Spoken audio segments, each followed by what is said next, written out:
Just a little short tour, just so you can see a little bit about what we do, and you have some context of the sort of technology that we use and the model that we use to implement these projects. So, just one thing, Gabe. I see your sign, Sabah Save Rivers Coalition, and I wanted you to know when we were in Sarawak, the Save Sarawak Rivers people who were able to stop the building of a dam said a lot of credit goes to you and your team.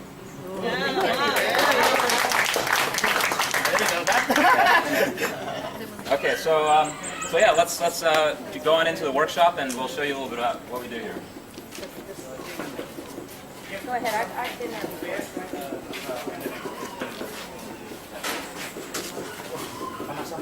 Okay, so basically, yeah, we have our center here. We work with a couple different technologies, mainly solar and microhydro systems. So a lot of the, about 20 to 30% of the population in Sabah still has no access to electricity. That number is bigger in Sarawak. And so we've still got a pretty high percentage of the rural population that's unelectrified. At the same time, we have a lot of problems with existing electrification systems where, you know, these systems go defunct after a couple months. Or you have these inflated budgets and things like this. And so we work through a community-based process where basically the community is in the driver's seat, right? They're the ones who are responsible for the implementation of the project. We're there mainly as almost like technical consultants, as it were. So our main bread and butter is the microhydro system. Can anyone tell me what a microhydro system is? Small hydro system. That's true. But how it works is you have a small, you create a small diversion upstream, and you funnel water through a channel or a pipe downstream, down a hill, and the pressure of that water is able to turn a small runner, which we'll see over here in a minute, which will then propel a dynamo, and that dynamo will convert the mechanical energy into electrical energy. So this is an example of one of our turbines. You'll see here the actual interior of the turbine. This is all what we manufacture here. So we started off training several indigenous technicians here in Sabah, and for a long time we were sourcing this technology from overseas. And about 2 years ago, I think it was, started to build a team and actually start to assemble this technology locally, which really reduced the cost of this. Few technicians to go training and come back, and at least now we can manufacture some or now majority of the components, and probably made in Penampang. So how many have you made so far? So, well, how many have you distributed? Well, we've only distributed 6.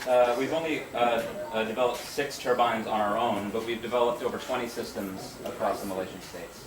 And mostly in Sabah? Mostly in Sabah, but they're all over. I mean, we even have a few that are just half an hour away from KL. Okay. In Orang Asli villages who don't have electricity, just a very short distance from there. It might be interesting to this group. There are very similar systems being developed by Wallowa Resources in northeastern Oregon and being installed out on fairly remote ranches in order to bring power to folks who would like to be off the grid or who are off the grid for certain times of the year. That's right. Those Yeah. are for Oregonian Orang Asli. Yeah. Tree hugging. Now, do they block the entire river or just a portion of the river? Just a portion of it. Yeah, usually just a percentage of the flow will go towards this, and then when it exits the turbine, the water enters a tail race and it'll flow back into the river of origin. In fact, the tail race water can also use for irrigation systems, maybe aquaculture. And it's a very good water because we take it very high upstream and highly oxygenated. Because when the water hits the turbine, it gets a lot of oxygen. So it's actually very high potential for aquaculture and so on. So then there's a lot of potential that we can actually also bring socio-economic development from this system. And one turbine can produce how much electricity? It depends on the size of the turbine. This is a 20 kilowatt turbine. I mean, this would be able to provide power to a village of probably up to 100 households. I mean, you know, you're considering a lifestyle that's a little bit different than the average American one. Flat screen TVs and Yeah. No, but usually the main things are for lighting and refrigeration. Yeah, those are, and cell phone charging, obviously, and karaoke machines during fishing. How did you design the size of the turbine? Was it trial and error? It's based on survey. So we custom build each turbine according to the specifications of each site. So we'll go in and do a pre-feasibility study to figure out if a site is viable or not. We'll also be engaging the community, and this is, I can't stress how important it is that the community is well organized in order to undertake one of these projects. So this is where the importance of an organization like Pakos Trust comes in, which is explicitly a community organization. And a lot of the villages that we've worked in, Pakos has already done a lot of community organizing work that enables us to be able to develop these systems more effectively. When you have conflicts going on inside a community and you've got sort of factionalism and you've got a guy who owns the only diesel generator in the kampung or whatever, you know, these kinds of things can create strains when you decide to introduce a system like this. So for us, it's very critical to have an organized community that we can work with before we can implement a system like And this. then do you train the community in maintenance and repair? That's right. Yeah. So that's also a very important piece here is the training. Yeah. So we do a lot of training here at our center for operators of microhydro systems, and so that's the first tier of training that we do. So each village, no matter which project that we do, will train between 2 and 6 local operators who are able to go on site and clean out the trash rack, figure out any electrical or mechanical issues that might be going on, and replace runner blades, things like that. They're trained to do all those things. Does the intake have a fish screen on it? Sometimes, yeah, but it only depends on if the stream has fish in it. So, and this is another thing why it's important to rely on local knowledge of those streams. It's funny with a lot of the more mainstream systems that are developed. They'll just go in and based on their surveys will develop a system, but just by simply asking villagers about how high does the flood level get? You know, what does this system look like in the dry season? What does the river look like in the dry season? Are there any fish in here? You know, those kinds of things can really affect how effective a system is. Okay. Yeah, we had to tie up some of the dogs because otherwise they'll be jumping all over you for the. They're like Americans too. Okay. So we also do a little bit of research and development here. This is a gasifier that the brains here developed. So you want to explain a little bit about the gasifier? Well, if you have a community that have fortunate enough to have a good forest with topography that can do microhydro, then it's good. but there are also many communities, especially coastal and in the flat area, that we can't use this technology. So we have to also explore how to help these communities. And one of the potential is actually going for biomass, or it's called gasification systems. So I've seen large systems, 1 megawatt, 100 kilowatts, and so on, but it's not village-based system. So we are trying to look at what are the alternatives, and we're looking at miniaturizing the same technology so that we can do a micro-scale one. So the concept is the same, but where gasification means you burn biomass in a very low oxygen. So it starts to decay and creates hydrogen and combustible hydrocarbons, and you run it on an ordinary internal combustion engine. So what I'm trying to do now is to do a wood chip slash paddy husk gasifier. Because in the kampung we use a lot of meal, and the husk is just been thrown away. But we are trying to look at how we can utilize that husk to be used to generate power. So this is still under R&D. We have tried a bigger system. It works, but and then with more YouTubes and searching on the internet, these are all based on YouTube design. So we just looking at the different array of people have done it, yeah, wood gas and so on. So we try to localize the design so that it can suit the feed, the type of feed that we can put here. So in this case, paddy husk. You don't have paddy husk, I think, in US, no, unless you have a big mill somewhere. So we are still trying to run the test, but of course we have a problem with resources because time. We also have to run on still doing a lot of micro hydro, so we are doing it on our free time, and hopefully we can have this prototype working by this quarter and test it in a village soon within this year. That's our target. So we need to move on to things apart from solar. We also try to also looking at hybrid systems, solar and hydro. I can show it later on, but there are also problem where the watershed is so damaged that it dries so fast. You only have 4 or 5 days of rain, no rain, then the water is already too low to run the system. So what is the alternative? The best is hydro and solar. So when it's raining, you have hydro, but during dry season, you have the solar power. So you have a hybrid system, and I will explain the system that we have been developing here. So yeah. Can you say a little bit about the socioeconomic impacts of having these kinds of projects on the community? Those communities that have this versus maybe those that don't have it. Well, the main thing is big cost savings. When you're in these rural areas, if they're using kerosene lamps or diesel generators, diesel is a very, very expensive resource to bring into these rural communities. So you're talking about people expending like 70 to 80% of their income on diesel for electricity, and even then it's not 24 hours. So with this, you have 24-hour power, and you can provide also refrigeration for food and keep it longer. You can refrigerate medicines as well. We're hooking up our systems to clinics and things like that as well. So not to mention education. Education is a big one. We have a couple systems that are powering telecenters and little computer labs in villages that are sort of annexed to schools. So yeah, I'd say that's the biggest one. But I think that another sort of more difficult to measure impact is how these projects bring a community together.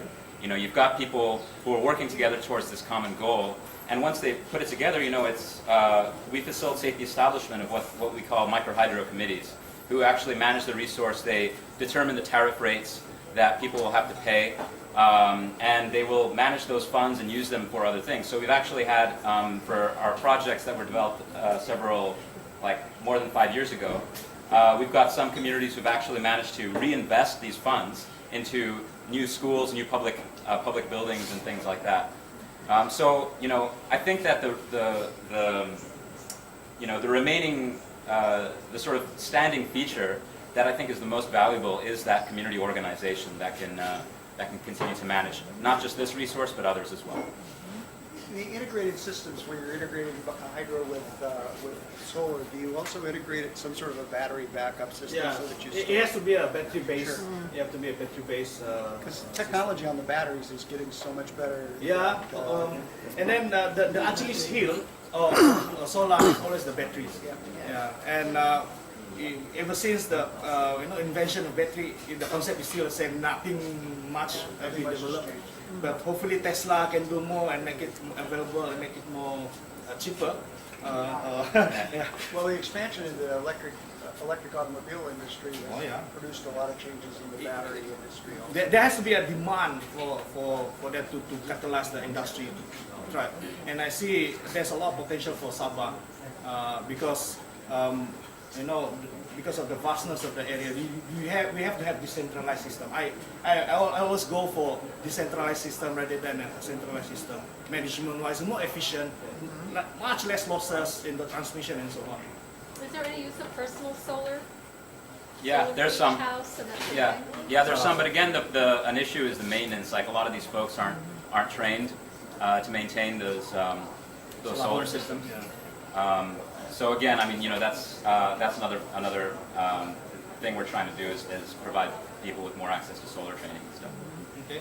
So again, the final point with R&D, I mean, I think that's what's relevant to maybe this group is how much we rely on interns and people coming and helping us from overseas. We bring in several groups of interns for green empowerment. One of them helped us design this cross-flow turbine. It's a low head, which means like low elevation hydro system. These Peltons, this is a Pelton turbine here, typically run off a very high elevation, but you've got a lot of rivers out there that are much lower, and so that's what this kind of system is able to capitalize on. So it was based on an open source design from Afghanistan. So, and we had to, kind of figure out, because all the dimensions in the drawings were based on these Soviet-era kind of specs that we couldn't access here. So we had to sort of, do a little bit of innovation, and that's, mainly the job of Lewis and James back there, our manufacturing team over here. So a lot of these guys also, the guys that we brought over from Engineers Without Borders, we're constantly surprised by the kinds of folks we get because, just recently this year last year, we had a guy from Rolls-Royce. He designs avionics control systems for the planes. And so that's the next step for us is to develop our control systems for these systems. And he's been helping us with, this sort of open source software to try to develop those controllers for us. Another guy from the European Space Agency, and so we're just kind of like, well, why are these people wanting to come here? So it's like, kind of a funny group. But yeah, so I'll let Bannie talk you through the actual place where the magic happens there. Well, I don't think we need to say this is just a workshop where we manufacture most of the components, the shafts, the nozzles, everything. And most of the components, after we get a spec from the survey team, so we come up with a design, and all the we put into already a platform, and we get the dimensions, and those dimensions we send it to our manufacturing team, and they will fabricate those components and then assemble it here. But I think this is happening for the last 2-3 years. But the major leap that we just managed to do last year is to learn more about casting. And one of these things I want to bring us is the runner. So these are the type of Pelton. It's made from aluminium. And actually we are recycling aluminium to make this. And all the bad habits that we had to turn into green energy. That habit You need beer can. I embarrassed to show you how much we actually did Christmas and New Year. But it's good that because we are not throwing it away, or maybe the product cycle it goes to another something, but product cycle of that material goes in to make something that is useful for the earth. Now, what about the other metal castings I see at the bottom of the machine there? Do you recycle? Are you able to recycle those? We try to use all of the materials as much as possible, but at the moment we only have capability to do aluminium because of the the temperature, and it is manageable without investing so much on the furnace and so on. So I'll show you. The team will maybe just demonstrate on how they are recycling the aluminum. But the most important is in our part of the R&D is to also design our own cup. You can show this. We actually manufacture this, and even the design of this system is actually designed by our center. So hopefully we can patent this. No, not patent, but we want to share it so that people can make. The idea is if we can make it as simple as possible, even anybody who with basic skills can smelt the aluminum and make this and produce their own turbines. So we try to make sure that it is getting easier to and make the technology accessible.